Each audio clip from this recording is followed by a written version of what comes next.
আমি হাফিজ মোহাম্মদ মঈনুদ্দিন বাংলাদেশ জাতীয়তাবাদী কৃষক দল কেন্দ্র কমিটিতে আছি। আপনারা জানেন যে আমি এই খুকসা কুমারখালীর কুষ্টিয়া ৪ আসন থেকে বিএনপি থেকে মনোনয়ন প্রত্যাশী এবং আগামী দিনে ধানের শীষের পক্ষে নির্বাচন করতে চাই।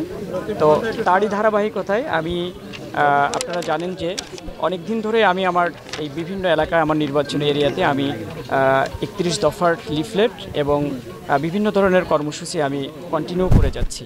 তো তারই ধারাবাহিকতায় আমি এখানে আজকে এই সোমসপুর বাজার, আপনি জানেন যে খুকসা কুমারখালীতে দুটি রেল স্টেশন আসে, একটি হলো কুমারখালী আর একটি হলো যে খুকসার, এটি সোমসপুর বাজারে খুকসা রেল স্টেশনটা অবস্থিত।